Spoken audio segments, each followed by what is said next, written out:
Cette conférence va maintenant être enregistrée. Bonjour à tous, bienvenue sur ce 11e webinaire IHF, Pierre Nassif pour l'association. J'ai la chance de faire la présentation aujourd'hui. Il y aura peut-être Jacques Ross qui est avec nous qui m'aidera peut-être sur la modération à la fin pour les questions. Alors ce 11e webinaire IHF, toujours les mardis d'IHF comme on dit entre nous. On va parler qualité de l'eau, comment prévenir la contamination des réseaux d'eau dans les établissements de santé. Alors, nous avons 3 orateurs ce soir. Frédéric Hamon, qui est responsable maintenance technique immobilière au CHU de Nantes, et particulièrement responsable des services techniques des non-séjours au CHU. Nous avons aussi Vanessa Delair, qui est ingénieure de recherche spécialisée dans le traitement de l'eau et responsable du programme d'innovation chez Nicole Girpi. Et enfin, Didier Lecomte, qui est responsable national grand compte maîtrise d'ouvrage santé chez Nicole Girpi. Alors, il y a un micro qui doit être ouvert quelque part et qui fait un léger retour. Il faudra que je le trouve pour le couper. Pour l'instant, je vais donner la parole à Vanessa et c'est parti pour quelques très belles minutes de présentation. Vanessa, vous avez la parole. Merci beaucoup. Bonjour à toutes et à tous. Donc, comme évoqué en introduction par Monsieur Nassif, nous allons développer ensemble aujourd'hui la problématique de la prévention de la contamination des réseaux ECS dans les établissements de santé. Donc, aujourd'hui, il est bien difficile de donner une définition assez précise à la contamination, tant les bactéries sont partout, dans l'air, sur les surfaces, dans l'eau, avec des échanges continus entre les diverses parties de l'environnement. On a des bactéries qui peuvent arriver d'une infrastructure dans un bâtiment et souvent, le vecteur et le transporteur de toutes ces bactéries d'un point A à un point B est l'homme. Et par ce biais-là, les contaminations arrivent à entrer à l'intérieur des bâtiments de santé et peuvent ensuite se propager dans le réseau et dans le bâtiment dans sa globalité. Il est donc très difficile de contrôler toutes les sources d'arrivée des bactéries et c'est pour ça qu'il est très important de pouvoir agir à l'origine de leur entrée dans les réseaux. Pour mieux comprendre ces phénomènes-là et pour pouvoir agir plus précisément à l'endroit même où la bactérie va entrer dans le bâtiment et dans le réseau, nous avons fait une exploration assez large en allant rencontrer des gens, visiter des réseaux, interviewer des experts, faire des recherches pour vraiment comprendre le lien qu'il existait aujourd'hui entre la contamination visible et ses effets visibles dans l'exploitation quotidienne des réseaux et le facteur sur lequel il fallait influencer pour pouvoir réduire la propagation des contaminations. On a, à partir de cette exploration, construit le tableau que vous pouvez voir et fait un lien entre les effets visibles et le facteur ou le paramètre sur lequel il fallait apporter une action corrective. Donc, on peut avoir différents effets qui peuvent aller des eaux stagnantes, de bras morts, de raccords non étanches à l'air qui ne laissent pas passer l'eau mais qui peuvent permettre l'entrée d'air et de certaines bactéries dans les réseaux d'eau, des biofilms qui peuvent se développer dans différents endroits du réseau, des contaminations localisées au point d'usage et qui peuvent ensuite générer des contaminations sur les patients, des contaminations qui peuvent aussi avoir des effets visibles plutôt sur l'exploitation du réseau avec des débits limités, des faibles températures sur certains bras du réseau, des pertes de charge et également, au bout d'un certain temps, le relargage de bactéries ou le transfert de bactéries du réseau d'eau froide vers le réseau d'eau chaude, comme la légionnelle, qui devient ensuite dangereuse pour les patients qui peuvent être assez fragiles dans les établissements de santé. Du coup, on a listé un petit peu tous ces effets visibles et on est remonté aux 4 facteurs principaux sur lesquels il faut influencer pour pouvoir prévenir la contamination, la prolifération des bactéries et les contaminations. Donc, ces 4 facteurs sont le fonctionnement des réseaux, on va y revenir un petit peu plus tard, les bactéries interférantes qui peuvent à un endroit donné du réseau ne pas être pathogènes, mais si les conditions hydrauliques ou hydrodynamiques du réseau venaient à changer, peuvent devenir pathogènes. Le matériau qui constitue l'ensemble du réseau et la qualité de l'eau qui y circule. Le premier point sur lequel nous allons entrer plus en détail, c'est le choix du design du réseau d'eau chaude et froide sanitaire qui va pouvoir constituer les différentes boucles et les différents points de distribution. Donc pour cela, je vais donner la parole à Frédéric qui va plus vous détailler les différentes architectures qu'on peut rencontrer dans les réseaux et dans les bâtiments et quel est l'impact du choix sur l'exploitation quotidienne du réseau. Oui, bonjour. Frédéric Hamon, donc responsable des services techniques des longs séjours sur le CHU de Nantes. Vous avez actuellement donc des propositions ABCD d'architecture. Je ne vais pas vous détailler chaque architecture, puisque ce sont des choix des fois stratégiques liés à l'architecture du bâtiment et à la fonctionnalité du bâtiment. Ceci dit, aujourd'hui, on remarque dans les nouveaux bâtiments, lorsqu'on fait dans la conception des réunions de synthèse sur des maquettes numériques, on voit toute la difficulté aujourd'hui d'avoir des superpositions de fluides ou d'énergie dans les faux plafonds, dans les gaines, qui se réduisent de plus en plus puisque les mètres carrés sont comptés. Et c'est vrai qu'un bâtiment aujourd'hui, dans son architecture, ne pose pas souvent une faisabilité conforme à ce que l'on attend, c'est-à-dire qu'un réseau simple, maillé dans tout point, avec une boucle simple et pas des multiboucles. Et c'est vrai qu'aujourd'hui, on retrouve dans certaines architectures sur des bâtiments construits en construction des réseaux compliqués dans le maillage ou dans son cheminement. On voit bien aussi que dans l'architecture, lorsqu'on fait une maquette numérique lors de la conception, que le réseau le plus pauvre aujourd'hui à installer, c'est souvent la plomberie par rapport aux autres fluides, puisque l'eau se transporte assez facilement. C'est-à-dire qu'on peut avoir des courbes, on peut avoir des montées, des descentes plus facilement qu'un réseau d'eau glacée, un réseau de chauffage, qui est un peu plus complexe à mettre en œuvre et avec des contraintes techniques par rapport aux purges notamment. Et on contraint souvent le réseau sanitaire à se trouver de la place dans ces nappes de fluides. Et on se retrouve des fois avec des complexités de réseau et des boucles, des multiboucles pour trouver des solutions d'intégration dans les nappes de fluides ou d'énergie qui, par la suite, nous contraignent à avoir des problématiques de débit, des maintiens de température et de cheminement très, très compliqués. Donc, c'est pour ça que la difficulté aujourd'hui de l'architecture qui s'incorpore avec les autres fluides, c'est de se battre aujourd'hui sur la maquette numérique pour avoir des réseaux simples, pas multiboucles, les plus courts possibles. Le schéma B ou le schéma A est un schéma assez simple, mais qui se transpose bien. Celui du D se transpose sur la nappe d'architecture horizontale. La verticalité est une très bonne architecture aussi, mais il y a aussi les difficultés des gaines passant du sous-sol au dernier étage, et c'est toujours un problème d'architecture. Je dirais que, pour faire simple, il faut simplifier les boucles pour avoir un réseau sain et un transport d'eau de qualité. Merci Frédéric. Donc là, on vient de voir en effet l'importance du choix de l'architecture du réseau que l'on va installer au tout départ dans la construction du bâtiment. Mais toutes les étapes de la vie du réseau sont importantes, de la conception jusqu'à l'exploitation du réseau, en passant par la construction et la réception.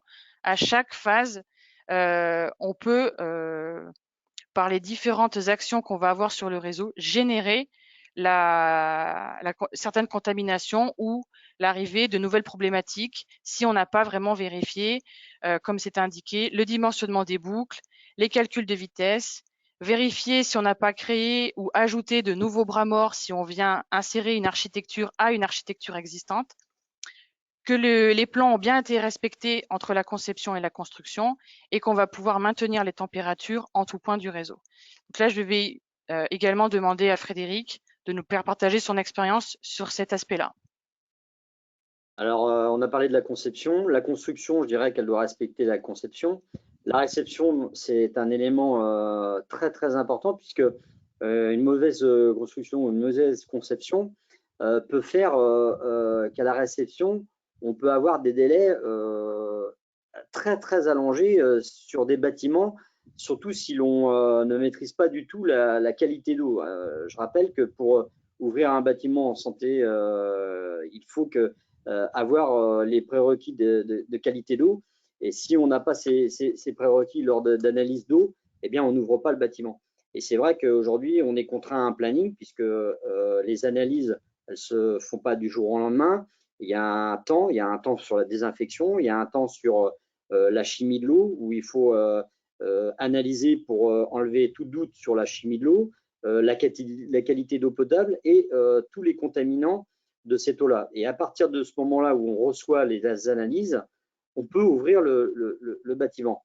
L'exploitation, eh bien, elle est du fait de la conception à la construction, c'est-à-dire que à l'exploitation, eh bien, il faut avoir la possibilité d'avoir accès à tous les organes, ce qui n'est pas toujours le cas, puisqu'on se rend compte qu'on peut avoir des nappes de fluide ou d'énergie couvrant les organes de réglage, par exemple, inatteignables. Et dans l'exploitation, ça peut être un réel problème, comme un problème aussi de pouvoir démonter des organes ou repérer de la tuyauterie avec toute facilité. Donc aujourd'hui, à l'exploitation, eh bien, il faut penser aussi dans la conception, avoir la possibilité d'atteindre chaque organe et que chaque organe soit bien placé aussi, puisqu'il ne suffit pas d'avoir une boucle d'eau à une vitesse minimum de 0,2 m/s en retour, pour avoir des organes de contrôle et des organes de réglage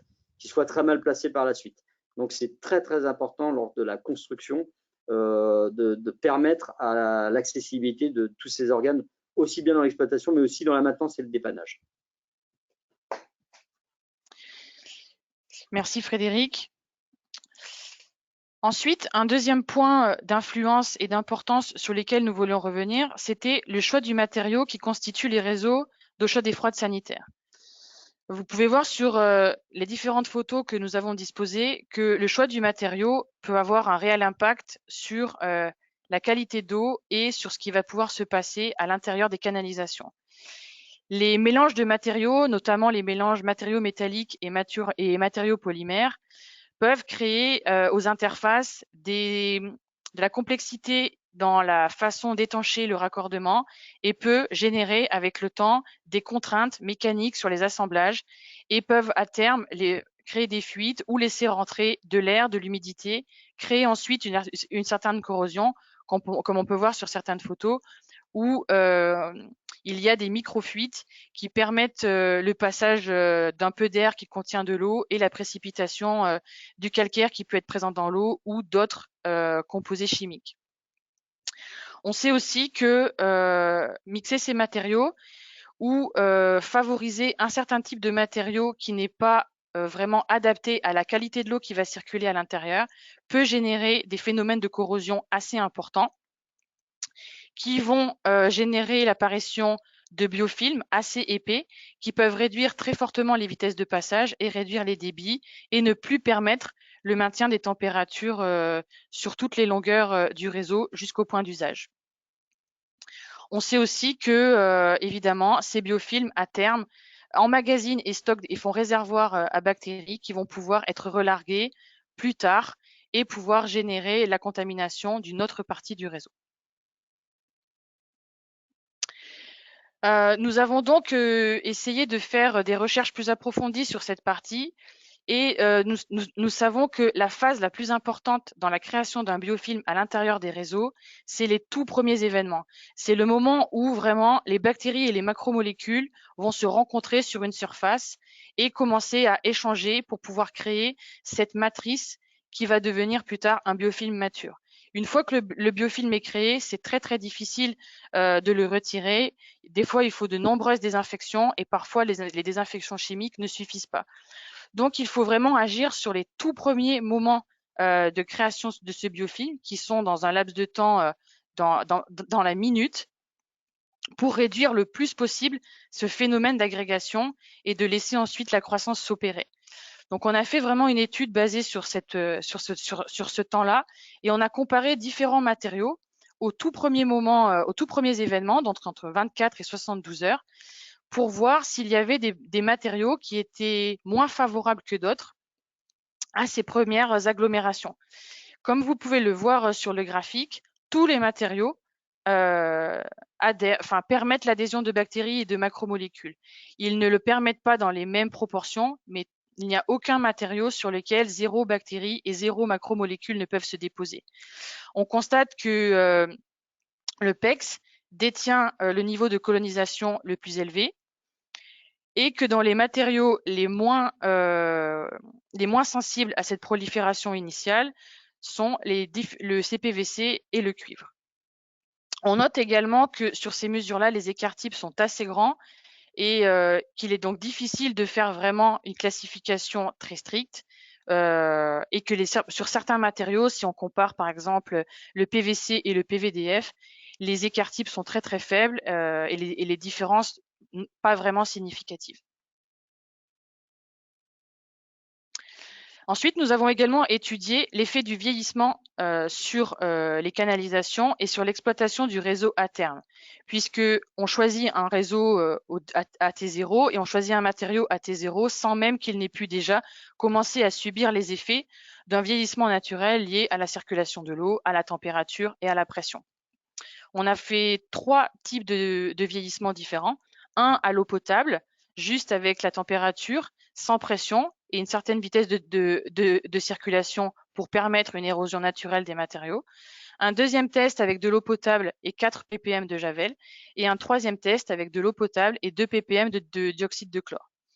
Et l'idée ensuite, c'était d'évaluer le comportement de ces différents matériaux après quelques heures de vieillissement et voir si leur sensibilité à l'adhésion de biofilms ou leur sensibilité, leur rugosité était impactée. Et vous pouvez voir à travers ces différents visuels, alors je ne vous présente pas l'ensemble des résultats, mais le comparatif entre le CPVC, le PPR et le polybutylène. Donc, vous pouvez voir sur ce tableau aux 3 différents vieillissements, à l'eau, au dioxyde de chlore et à la javel, que tout d'abord, la couleur du matériau change. En effet, juste une circulation d'eau chaude fait blanchir le matériau qui pouvait être marron à suffisamment foncé ou vert très foncé au départ et qui blanchit avec le temps. Donc, on a déjà un premier effet de l'eau et de la circulation sans aucun ajout de désinfectant. Et ensuite, évidemment, l'ajout de désinfectants accéléré par la température a un impact plus ou moins important sur certains matériaux. On peut voir notamment que le PPR n'aime pas du tout le dioxyde de chlore, qu'il se craque au bout de certains temps. Et vous pouvez voir que ici, vous avez une réduction de la section interne, c'est-à-dire que le désinfectant érode l'intérieur du matériau et agrandit la section interne. Ce qui fait que ça a aussi un impact sur les calculs initiaux qui ont pu être faits au tout départ pour calibrer le réseau et obtenir les bons débits et les bonnes températures tout au long du réseau. Tous ces calculs sont modifiés puisqu'on peut avoir une différence dans la section d'environ 30%. Frédéric, je ne sais pas si tu voulais ajouter quelque chose sur cette partie du choix du matériau. Non, je pense que ça rejoint l'expérience qu'on a aujourd'hui où on a essayé, nous, sur le CHU de Nantes, différents types de matériaux et de fournisseurs et de conception. Et c'est vrai qu'aujourd'hui, on a des mauvaises expériences, hein, je ne vais pas les citer, mais c'est vrai qu'on a, dans ce que tu dis, des retours, surtout bon, à l'époque où on chlorait beaucoup l'eau. Maintenant, aujourd'hui, on chlore peu puisque aujourd'hui, on chlore simplement que les réseaux qui sont en eau mitigée encore sur des très vieux bâtiments. Mais aujourd'hui, on ne chlore plus l'eau chaude sanitaire puisque la conception fait qu'aujourd'hui, on a moins de difficultés sur la qualité d'eau puisqu'on la maintient bien si on a les bonnes vitesses, les bonnes sections, si à l'entrée de l'eau, la qualité est bonne et si le maintien de température se fait. Par contre, il est vrai que le jour où on a des points positifs sur le réseau d'eau, type Legionella, Pneumophilia, et bien là, on est obligé d'y apporter une solution chimique, même une pollution d'eau. Ça nous est arrivé dernièrement sur un réseau d'eau chaude sanitaire polluée par une entreprise qui avait fait une fausse manipulation. Il a fallu s'adapter et adopter le choix de chlorer l'installation. Et là, le choix stratégique des matériaux sont importants parce qu'on voit qu'on peut faire une forte dégradation si le choix initial n'est pas bon. Et après, on ne peut pas revenir en arrière une fois qu'on a dégradé les matériaux à l'intérieur. Cette dégradation profite et améliore la prolifération des bactéries et l'accumulation de biofilms sur ces aspérités. Merci Frédéric. Ensuite, on voulait faire un petit focus sur l'impact de la qualité de l'eau. Alors évidemment, on peut moyennement influencer la qualité de l'eau puisqu'elle arrive telle qu'elle est au bâtiment et donc on ne peut pas forcément maîtriser sa composition chimique. Mais quoi qu'il en soit, elle peut avoir un fort impact sur la durée de vie et sur l'exploitation du réseau qui en résulte derrière. Des choix de matériaux métalliques quand l'eau est très très chargée en ions métalliques peut poser certains problèmes. Vous voyez sur les photos que la corrosion peut être très très rapide. On a également des réactions chimiques qui se passent entre la javel et le calcaire. Donc, si votre eau est très dure et très chargée en calcaire, vous pouvez former ces précipités qu'on voit sur la photo de gauche et qui ensuite génèrent des problèmes dans la maintenance, dans le démontage et dans la réparation du réseau. On peut aussi avoir sur certains bras morts l'apparition, comme on peut le voir tout à droite, de moisissures dans les toilettes, dans les réservoirs de toilettes encastrés. Si la chasse d'eau est sur certaines chambres qui sont très peu utilisées et que le renouvellement de cette eau n'est fait que très sporadiquement, on peut avoir même des larves d'insectes qui peuvent se développer ou des champignons qui se développent à l'intérieur. Mais on a également aussi, on parle beaucoup des réseaux d'eau chaude et froide sanitaire, mais on a aussi sur la partie évacuation, siphon, quand ces dispositifs-là sont très peu utilisés, des biofilms et aussi des dépôts qui peuvent apparaître, notamment aux intersections et aux joints entre les lavabos et la partie d'évacuation, comme on l'a sur cette photo-là. Frédéric, si tu voulais rajouter quelque chose? Non, c'est vrai que sur la photo de gauche, donc là où on voit là, le calcaire ou le produit, on voit qu'il y a différents matériaux. Il y a du cuivre, du laiton. Il y a peut-être bien de l'acier parce qu'à mon avis, c'est peut-être pas de l'inox. Et ça, c'est un vrai problème. On voit qu'on a encore des pratiques aujourd'hui plutôt dans les sous-stations de chauffage où on va se retrouver avec différents matériaux. Et bien encore des fois des brides d'acier ou des brides galvaniques. Et ça, c'est très important de faire attention parce que ça désagrège complètement l'installation. Et on voit que sur la photo, là, il y a un clapet certainement anti-retour, alors technique ou un clapet anti-pollution, là, il est indémontable, quoi. Et on se rend compte que de ce qu'il y a à l'extérieur, parce que à l'extérieur, il y a l'oxygène qui favorise ce type de calcaire et de produits autour des matériaux métalliques, mais à l'intérieur, ça ne doit pas être mieux et c'est là où on se retrouve, par exemple, sur des clapets anti-retour, des systèmes qui ne fonctionnent plus, des anti-retours qui ne fonctionnent plus, puisqu'on a des matériaux qui se désagrègent et assez rapidement. Donc, il faut vraiment faire attention à l'accumulation de types de matériaux et il y a des assemblages comme celui-ci qui ne doit plus se faire. Et puis, sur le type de réservoir, c'est des choses qu'on rencontre couramment un peu partout, même chez soi, hein, c'est un vrai sujet.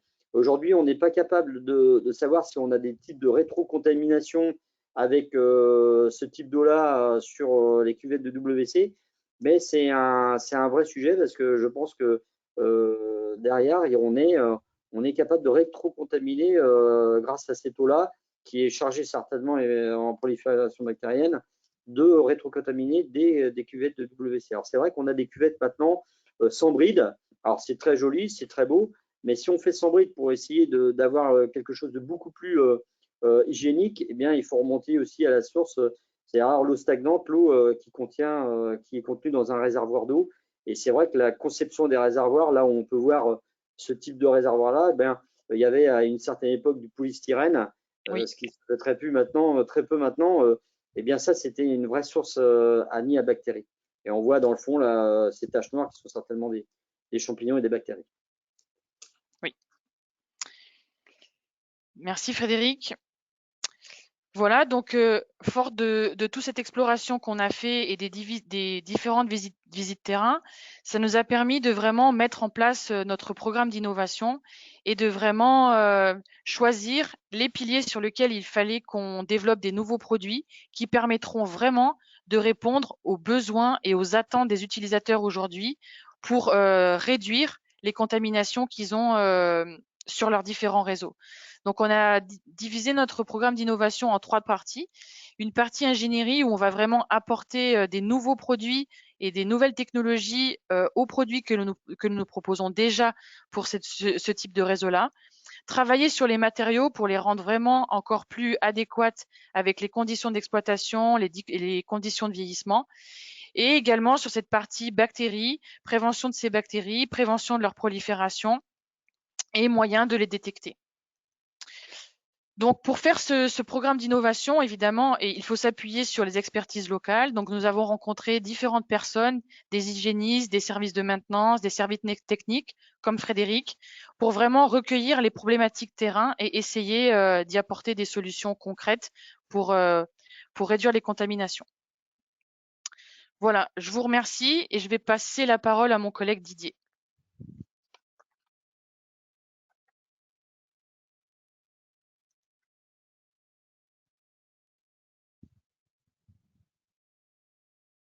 Alors, on est en train de faire un changement de présentateur. J'ai passé la main à Didier Lecomte qui va pouvoir nous partager sa présentation. Voilà.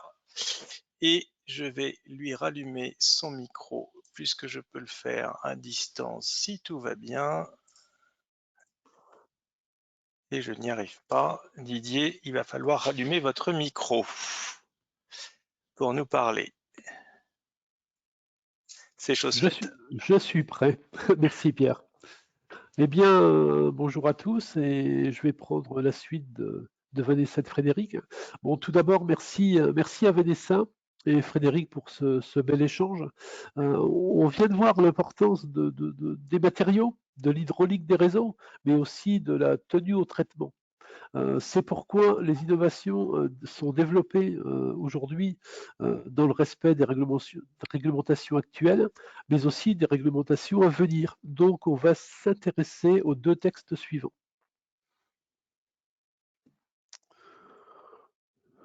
Oups. Donc, les 2 textes réglementaires majeurs à venir, ce sont l'arrêté du 10 septembre 2021 qui concerne la protection des réseaux contre les pollutions par retour d'eau. Et c'est également la nouvelle directive, pardon, je bagaille un petit peu, c'est le début, européenne eau potable, protéger la santé des usagers et garantir la salubrité des réseaux. Que dit cet arrêté du 10 septembre 2021 ? Il sera effectif à partir du 1er janvier 2023. L'objectif, c'est s'assurer du bon fonctionnement des dispositifs de protection, mais également l'obligation de la vérification des clapets une fois par an. Vérification des clapets une fois par an au point de livraison, au piquage et aux équipements des réseaux intérieurs de distribution. Dans le chapitre 5 de cet arrêté, effectivement, on parle de cette obligation de vérification des clapets au minimum une fois par an. Le deuxième texte, c'est la nouvelle directive européenne eau potable, résumée en 5 points, des nouveaux standards de qualité, l'approche basée sur les risques, le renforcement des exigences et l'amélioration de l'accès à l'eau pour tous et enfin la transparence de l'information. Nous allons nous concentrer sur les 2 points. Le point numéro 1 qui est les nouveaux standards de qualité et le point numéro 3, le renforcement des exigences.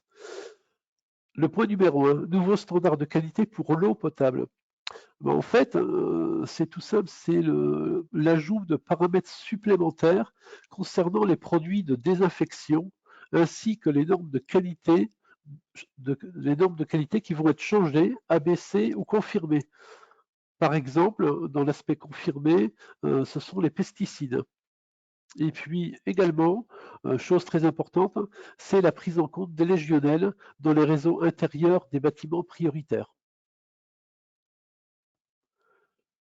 En ce qui concerne maintenant le point numéro 3, renforcement des exigences, c'est le renforcement des exigences pour et à propos des matériaux, c'est-à-dire que l'ensemble des constituants des matériaux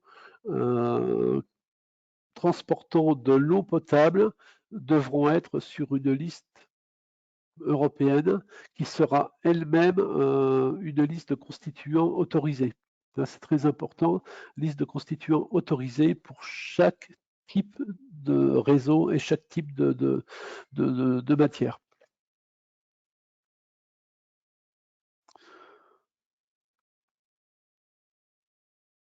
Un petit point aussi sur l'approche basée sur les risques, c'est la mise en place effectivement du cahier sanitaire. Les utilisateurs au cœur de l'innovation. En fait, ce titre veut en dire beaucoup. C'est qu'aujourd'hui, et comme l'a dit Vanessa, l'innovation, on a beaucoup travaillé pour connaître les relations entre le biofilm et le développement microbien. Et puis, les utilisateurs au cœur de l'innovation, eh bien, entre un industriel qui innove, entre un utilisateur qui a son bâtiment, et puis le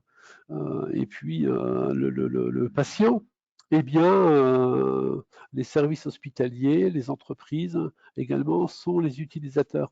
Et on s'est évertué, en respect bien sûr des réglementations en vigueur, de pouvoir innover et d'innover pour les utilisateurs afin qu'ils puissent abaisser ou tout du moins réduire le risque pour la qualité de l'eau. Première diapositive concernant l'équilibrage des réseaux. Frédéric, tu veux en dire quelques mots? Non, c'est vrai que ce qui est proposé là, dans cette solution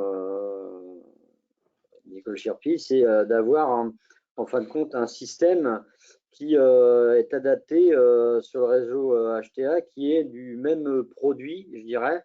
Donc là, on a un assemblage de matériaux qui se rajoutent et on ne rajoute pas les matériaux différents. Donc on voit que dans la conception de la vanne d'équilibrage, qui n'existait pas avant dans votre catalogue, et bien on voit que voilà, on y met un système qui se colle parfaitement au réseau avec une simplicité, je dirais, sur le collage, enfin on dit entre guillemets collage, c'est la polyfusion.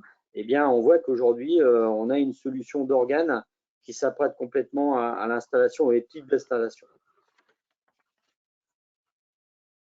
Merci, merci Frédéric.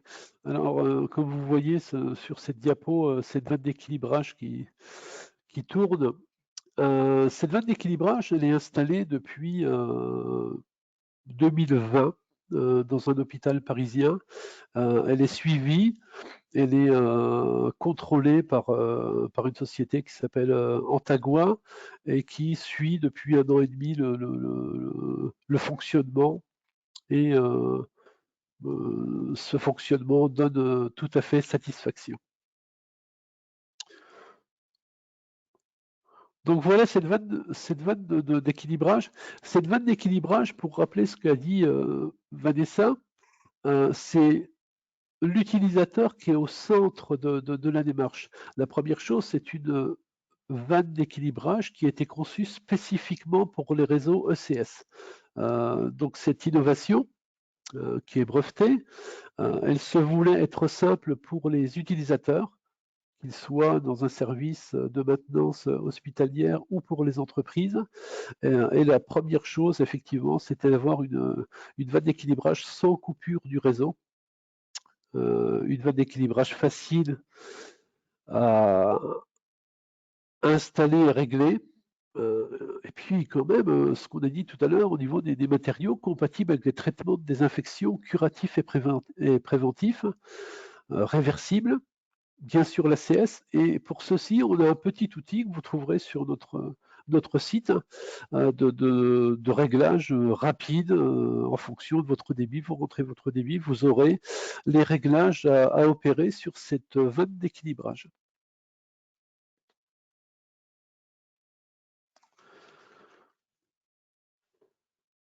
La deuxième innovation, c'est un clapet anti-retour. Vous n'aurez pas d'éclaté de la pièce. C'est un produit qui est en phase de développement. On est presque arrivé à la fin. Ce sera disponible en début premier semestre 2022.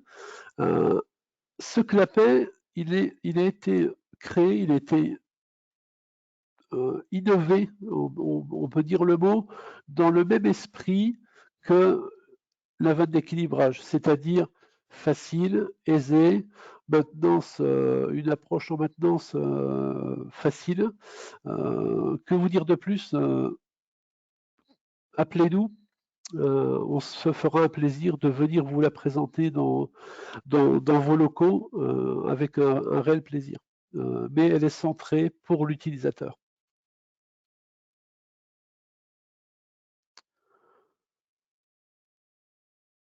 Alors, cette petite diapo regroupe les deux dernières innovations.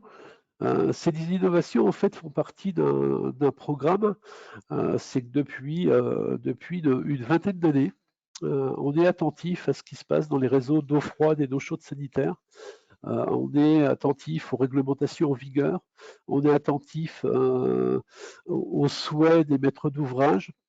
Dans le cadre hospitalier, on est attentif aux contraintes des entreprises qui peuvent intervenir sur les réseaux, et au fur et à mesure des années, on a souhaité développer notre gamme HTA en lui ajoutant, ce n'est qu'un début, des organes qui rentrent vraiment dans la problématique de la protection de la contamination, à savoir la vanne d'équilibrage, mais également le clapet anti-retour.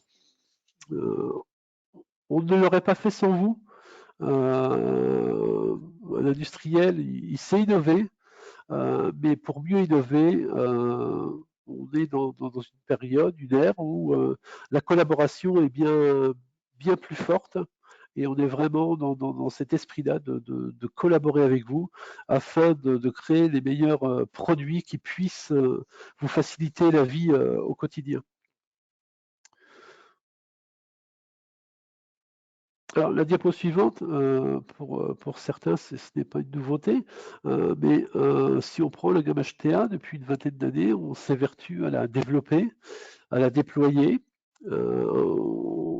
Je crois que c'est à vous remercier, vous tous, mais on a aussi, il y a quelques années, créé des raccords métalloplastiques, justement pour être sur les liaisons terminales. On a mis en place une nouvelle gamme de flexibles silicone. Ça a été dû à l'attention aussi de certains textes qui mentionnaient la sensibilité des flexibles PDM. Donc, on a cherché un matériau et un produit qui soit bien sûr réglementé, mais qui soit tenable dans le temps, notamment vis-à-vis des traitements. Les DTU ont forcé aussi la surveillance des légionnaires. Nous avons créé des pièces de température pour pouvoir mieux contrôler la température en tout point du réseau. Et puis la vanne d'équilibrage qui complémente le tout avec le clapet anti-retour, et l'ensemble rentre dans cette problématique soit de matériaux, soit d'hydraulique, et les deux textes que je vous ai présentés en tout début de ma partie, ne serait-ce que le contrôle des clapets anti-retour tous les ans, ne serait-ce que des vannes d'équilibrage qui devront être visitables avec un flux circulant, font partie de solutions complémentaires et d'une gamme qui se veut de plus en plus étoffée. Un clin d'œil, bon, il est vrai que c'est rentré dans les mœurs, les bâtis supports. Vanessa en a parlé tout à l'heure des fameux réservoirs. Et il y a quelques années, on a eu un de vos collègues hospitaliers qui nous a fait une demande. Est-ce que nos réservoirs supportaient des chocs chimiques ou thermiques? Donc on a fait des essais, bien sûr. Nos bâtis supports NF autoportants supportent les chocs chimiques ou thermiques. L'interpellation était vis-à-vis des pseudomonas, mais comme l'a dit tout à l'heure Frédéric, on parle de champignons, on parle de rétrocontamination, donc c'était un point important. Et puis des plaques de commande hygiéniques, parce qu'en fait on parle des bactéries dans l'eau, mais elles se situent aussi dans l'air, dans les surfaces. Donc plaques de commande hygiéniques avec une surface dure et très, très lisse afin d'être plus hygiénique, mieux nettoyable. Et puis un bouton coupe-feu qui a été conçu avec un ergothérapeute avec une faible poussée, puisque nos bâtis supports sont à câble, et qui permettent aux personnes qui sortent de salles d'opération, des personnes un peu plus faibles, plus âgées, de pouvoir actionner le mécanisme assez facilement. Et puis au-delà de cet aspect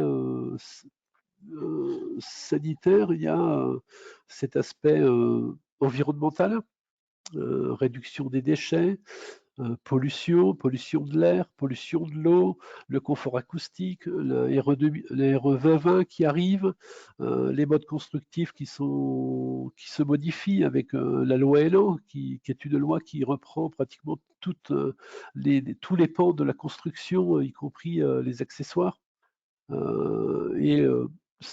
Toutes ces données font qu'on a ajouté un point supplémentaire pour éviter une consommation de déchets ou d'une bonne création de déchets, c'est que les bâtis supports sur chantier peuvent être livrés sans carton. Donc on a un côté environnemental de réduction des déchets. Frédéric, tu voulais dire un petit mot sur les bâtis supports ou pas? Non, je n'ai rien d'autre à rajouter, Didier. D'accord. Donc, pour terminer, le confort acoustique, c'est aussi le confort des usagers. On aurait pu vous montrer beaucoup de produits, mais le Free à fond est un système acoustique remarquable, puisque dans le classement, des systèmes acoustiques, il est classé ESA5, c'est-à-dire ce qu'on peut faire de mieux. Qu'est-ce que ça assure le Free à fond? C'est le confort acoustique, mais c'est aussi le confort pour un établissement, le confort pour une entreprise. C'est que la cloison qui est adossée à notre système n'a pas besoin d'être sophistiquée. Elle rentre très facilement dans le cadre de la réglementation acoustique qui demande 30 ou 35. Et puis, pourquoi pas 28? Parce qu'on est de plus en plus exigeant sur l'acoustique, pour les salles de repos, pour les salles de réunion. Et le confort acoustique donne aussi un confort de santé. C'est quand même prouvé que le bruit est quand même l'ennemi de la sérénité. Et puis enfin, pour terminer, le HTAE, qui est le prolongement de la gamme HTA. Alors ce système, bien sûr, entre tout à fait dans un cadre environnemental, mais il est surtout pérenne. Une application pour les eaux usées, eaux grasses, les évacuations de dialyse, les autoclaves. Pour les cuisines dites collectives, eh bien, une étanchéité parfaite, ce qui permet, grâce à sa connectique siphon sur réseau, de ne pas avoir d'odeur. Comme on le disait dès le début, les bactéries sont dans l'eau, dans l'air, dans les surfaces. Et voilà le HTAE tel qu'il se présente. Alors, il est vrai que cette diapo, c'est écrit, mais moi, ce que j'aurais aimé à dire, c'est merci à IHF de nous avoir accueillis. Merci à mes collègues Vanessa et Frédéric. Merci à vous tous d'être là aussi.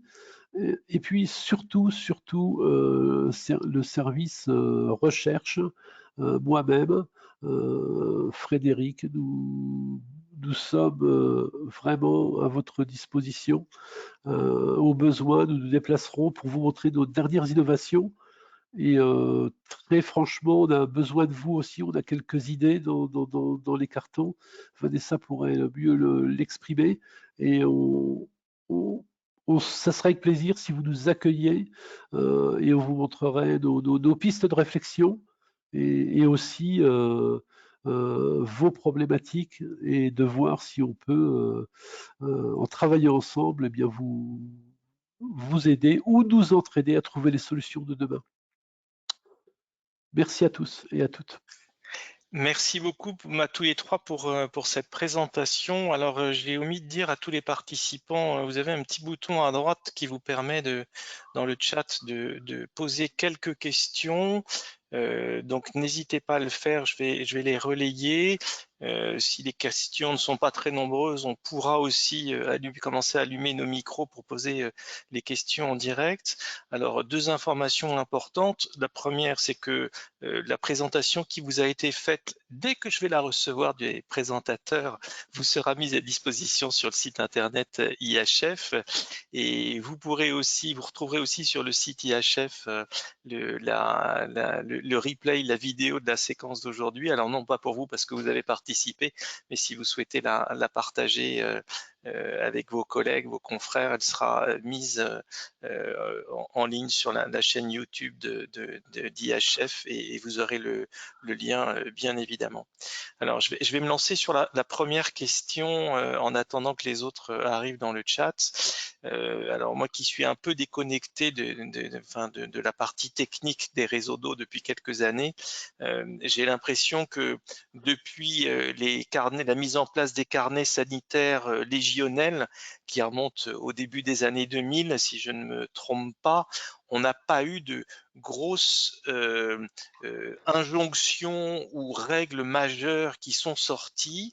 Alors, je ne sais pas qu'est-ce qui pourra répondre à cette question, mais le nouveau texte que Didier nous a présenté et qui sera mis en application en 2023, donc qui n'a pas été complètement détaillé, est-ce qu'il y a des petites choses cachées qui risquent de nous contraindre encore plus dans notre exploitation au quotidien, ou est-ce qu'on est vraiment sur de minces évolutions depuis que la réglementation légionnelle est apparue? Didier, plutôt. Alors là, je vais vous laisser choisir qui est-ce qui répond. Didier, là, sur la partie réglementation, moi, je parlerai plutôt côté exploitant. Mais Didier, dis-nous. Oui, j'arrive.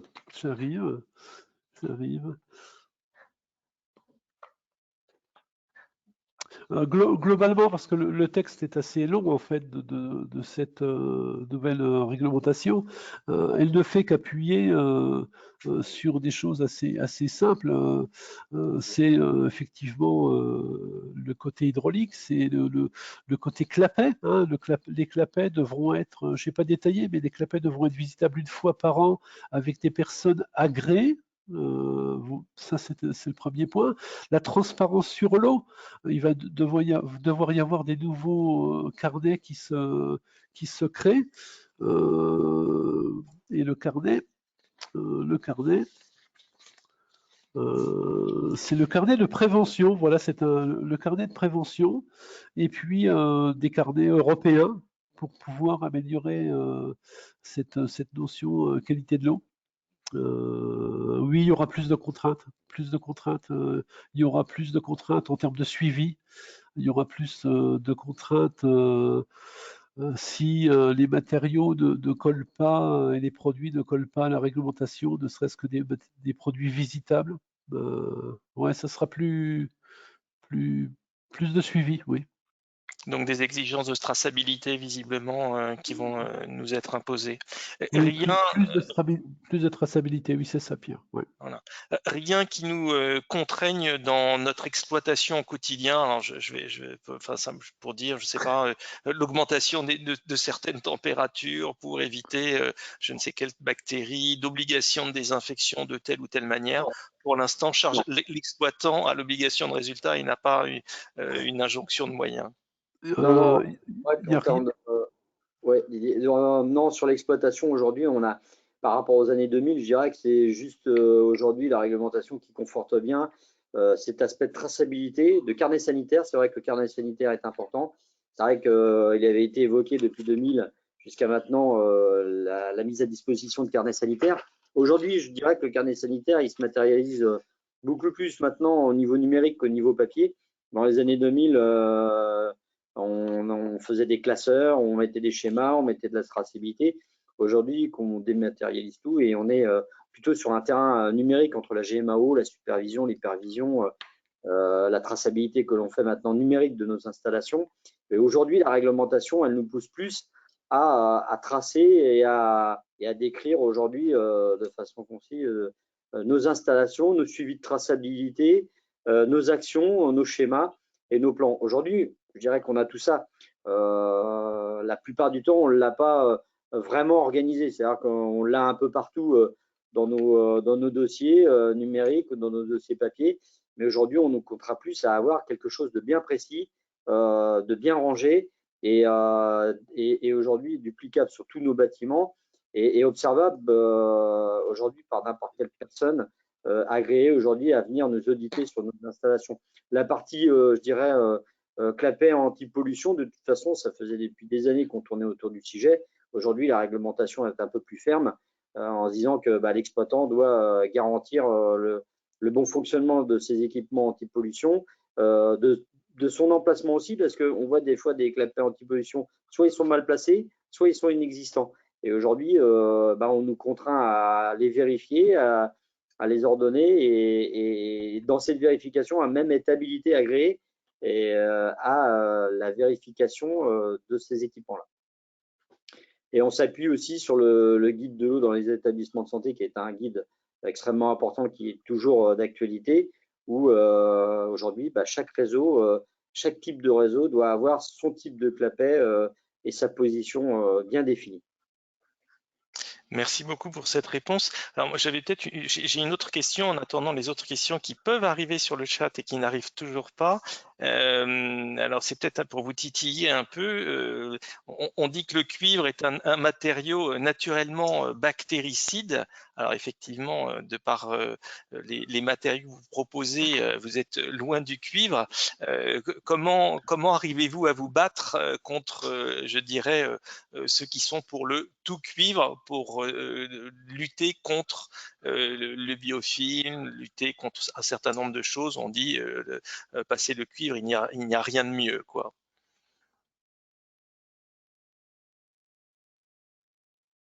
Du coup, je vais répondre à cette question. Si on revient au graphique que j'ai présenté au tout début, dans le cadre du choix des matériaux, on a pu montrer qu'il y a certains… donc en effet, le cuivre est bactériostatique, donc il repousse les bactéries quand elles viennent vraiment aux tout premiers événements de la formation d'un biofilm.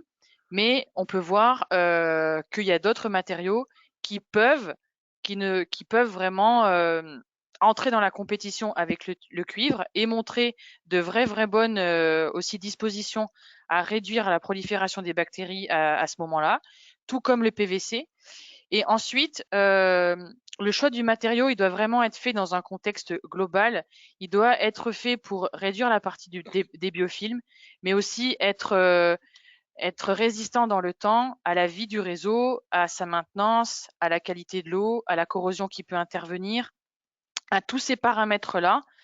Et c'est ce qu'on souhaitait montrer, c'est que le CPVC, il n'est pas forcément premier de la catégorie sur tous les paramètres, mais d'un point de vue global, il répond à pas mal de critères pour réduire les proliférations bactériennes dans le temps. D'accord. Vous ne mettez pas en avant ni les facilités de mise en œuvre de vos matériaux, ni le coût qui est sans doute moindre que le cuivre. Pour vous, ce ne sont pas des arguments que vous retenez à ce stade? Je peux répondre si vous voulez. Si tu veux, Vanessa, moi, en fait, depuis de nombreuses années, et tous les documents qui existent au jour d'aujourd'hui, les deux matériaux qui se distinguent dans les réseaux d'eau froide et d'eau chaude sanitaire sont quand même le cuivre et le HTA, le CPVC. Aucun matériau n'est parfait. ça c'est certain. Sur les petits diamètres, l'utilisation du cuivre est tout à fait appropriée en hydrocablé, par exemple, dans les distributions, dans l'alimentation des chambres. Après, quand on arrive dans ce qui s'appelle les circulations, les collecteurs, les colonnes montantes, où là, si on veut assurer une pérennité sans corrosion, par exemple, et sans maintenance, le HTA peut reprendre on va dire le flambeau. Et puis un autre paramètre aussi, Pierre, vous le signifiez, c'est vrai qu'on n'a pas parlé de prix, mais aujourd'hui avec les matériaux différents, il y a une notion de rentabilité. Et effectivement, le cuivre reste une très bonne solution au petit diamètre. Et dès qu'on est en collecteur, colonne montante, le HTA apporte vraiment une solution de réhabilité, en maintenance, en pérennité. Alors, il y a une question qui est tombée sur le chat, c'est avez-vous un recul d'exploitation sur la vanne d'équilibrage, sur son encrassement? Est-elle auto-nettoyable? Est-elle motorisable pour un système de supervision type GTC? Et j'ai envie de rajouter quels sont les différents diamètres qui existent aujourd'hui sur votre vanne? Vanessa, tu veux répondre sur une partie? Oui, je peux répondre à Monsieur Synthèse, qui fait partie des gens qui nous ont accueillis gentiment pour visiter ces installations. Donc, je le remercie, j'en profite pour le remercier et je vais lui répondre. Donc, aujourd'hui, on a cette vanne en un seul diamètre, en DN20.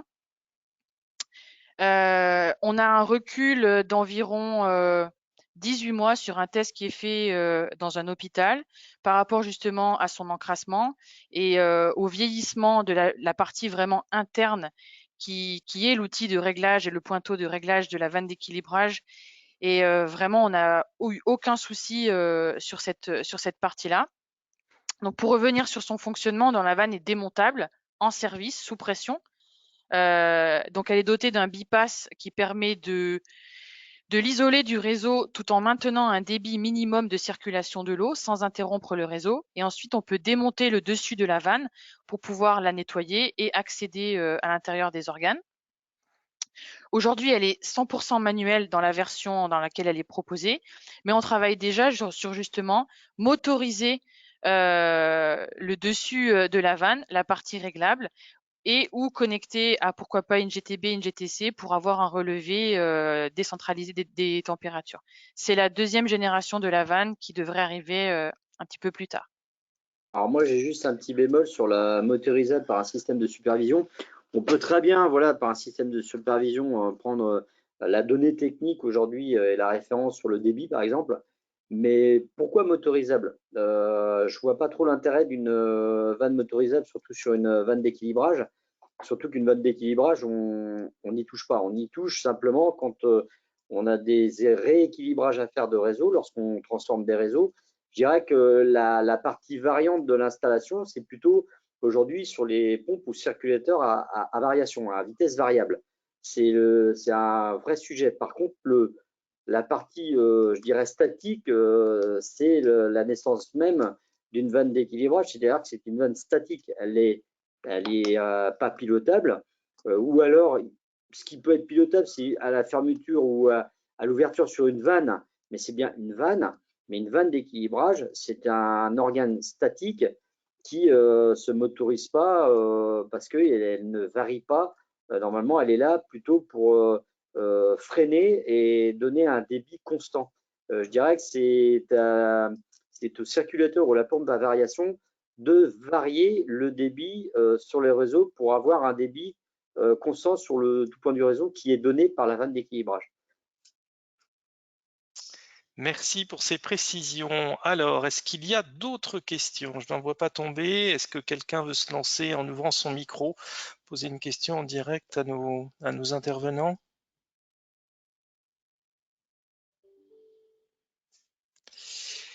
Eh bien, écoutez, j'ai l'impression que la présentation a été très, très complète, ce qui n'amène pas beaucoup de questions, qui n'amène plus de questions. Je rappelle à tous... Une question juste par Stéphane Chaillot. Alors, sur la robinetterie sans clapet AR à contrôler certifié NFM prend tout son sens. Alors, j'aimerais savoir ce que voulait dire ou quelle était la question de Stéphane Chaillot dans ce clapet AR? S'il peut prendre la parole et en dire plus sur cette question.